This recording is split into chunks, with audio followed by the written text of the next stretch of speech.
यह जीव कर्म के जाल से जकड़ा हुआ है और कर्म के 3 विभाग हैं।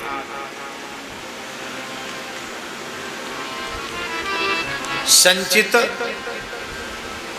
क्रियमाण और प्रारब्ध, ये 3 विभाग हैं कर्म के। जो अनेक जन्मों के हमारे शुभ अशुभ कर्मों के फल इकट्ठे हैं उनको कहते हैं संचित। जो इस शरीर से इस जीवन में भोगने के लिए निश्चित हो चुके हैं उनको कहते हैं प्रारब्ध। और जो इस वर्तमान शरीर से जीवन में जो कुछ हम उल्टा सीधा कर रहे हैं, शुभ अशुभ कर रहे हैं, उसको कहते हैं क्रियमाण। अब इसको ठीक से ऐसे समझो, क्रियमाण कर्म संचित में जाता है और संचित से भोगने के लिए प्रारब्ध के रूप में वो मिलता है। और सरल रूप से देखें, किसान ने खेती की,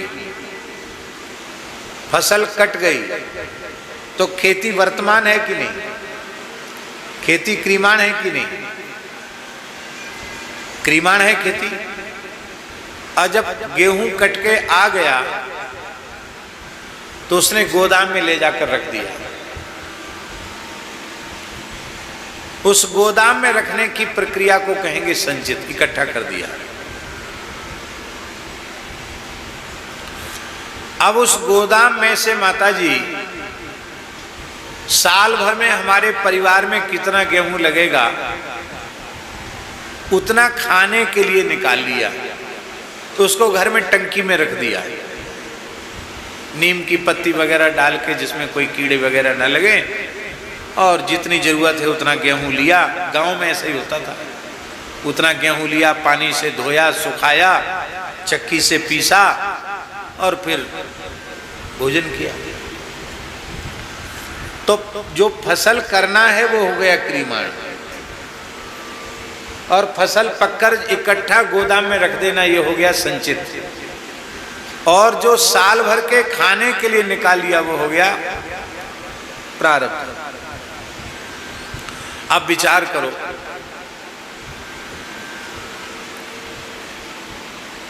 दुनियादारी का जो संचित है वो तो सदा नहीं रहता,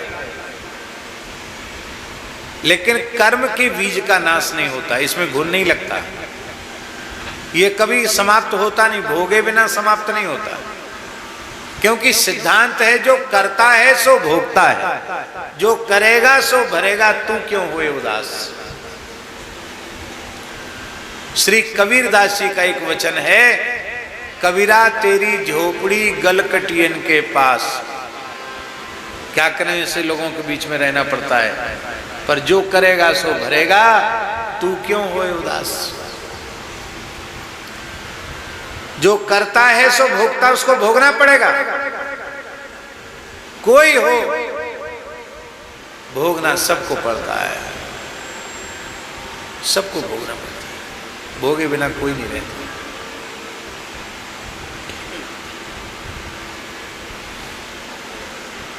भगवान कर्म के बंधन में नहीं है, लेकिन हम लोगों को सिखाने के लिए भगवान भी नाटक करते हैं। रामावतार में माताजी छिपकर बाली को बाण मारा राम जी ने, तो कृष्णावतार में जरा व्याध ने छिपकर ही श्री कृष्ण के चरण में बाण मारा। भाई तुम छिपकर मारोगे तो तुम्हें भी कोई छिपके मारेगा। बोलो भक्तवत्सल भगवान की। भगवान ने दिखा दिया, भाई बच के नहीं जाओगे, मैं बच के नहीं जाता, इधर उधर के रास्ते से नहीं भटकता, तुम क्यों भटकोगे, तुम मेरे अंश हो, तुमको भी भोगना पड़ेगा।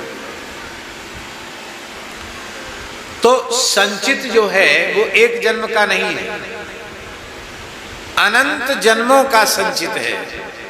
और अनंत जन्मों के संचित में से इस शरीर को भोगने के लिए, इस जन्म में भोगने के लिए जो निश्चित हो चुका है उसका नाम है प्रारब्ध। और प्रारब्ध का तो भोग करना ही पड़ेगा, उससे बच के नहीं जा सकते। नाभुक्तम क्षीयते कर्म कल्प कोटि शतैरपि, करोड़ों कल्पों कल्प बीत जाए तो भी प्रारब्ध का तो भोग से ही नाश होगा। इसलिए माताजी जो उत्तम कोटि के ज्ञानी भक्त होते हैं भगवान के, वो भगवान से प्रारब्ध के दुख को दूर करने की भी प्रार्थना नहीं करते। वो कहते प्रभु हमारे शरीर का कोई प्रारब्ध है, आप जरूर उसको भोगवाओ, बस प्रार्थना इतनी सी है, हम चाहे जितना कष्ट सहते रहें, पर हे मेरे प्यारे हम आपको न भूलें, आप हमें कभी न भूलें और हम आपको कभी न भूलें। उस कष्ट में भी हम आपकी याद करते रहें। आपकी याद करेंगे तो कष्ट कष्ट नहीं रह जाएगा, वो भी आनंद देने वाला हो जाएगा।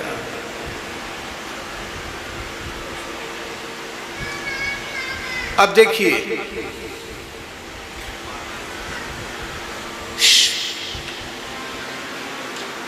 शरणागति से कर्म के जाल का नाश कैसे होता है, बहुत ध्यान देकर सुने। जब जीव भगवान की शरण हो जाता है तो उसके अनंत जन्मों के संचित तत्काल भस्म हो जाते हैं। सन्मुख होए जीव मोहि जबहि, जन्म कोटि अघनासहि तभी, करोड़ों जन्मों के बाद।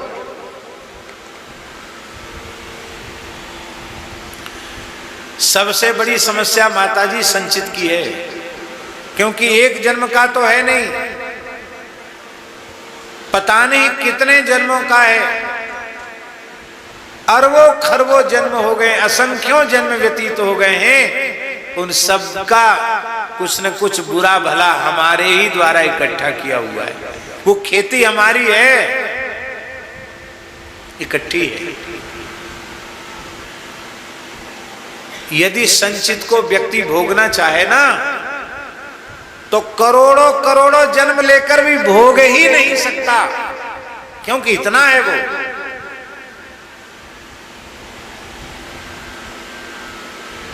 पर भगवान की शरण होने मात्र से वो अनंत जन्मों का संचित जलकर भस्म हो जाता है।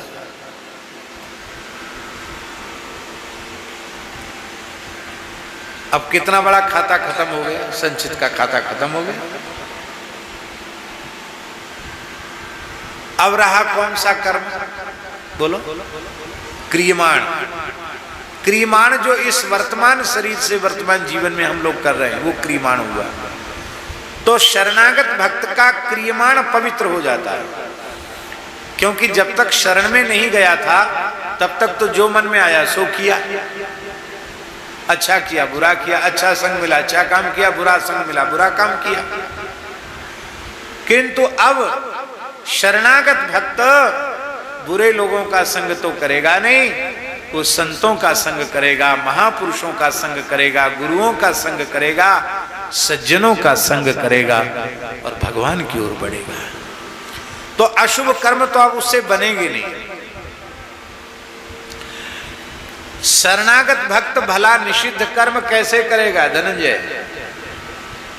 क्योंकि आनुकूल्यस्य संकल्पः प्रातिकूल्यस्य वर्जनम। शरणागत में 6 लक्षण आ जाते हैं। अनुकूल कर्म करने की निष्ठा उसमें आ जाती है और निषिद्ध कर्मों का त्याग उसके द्वारा हो जाता है।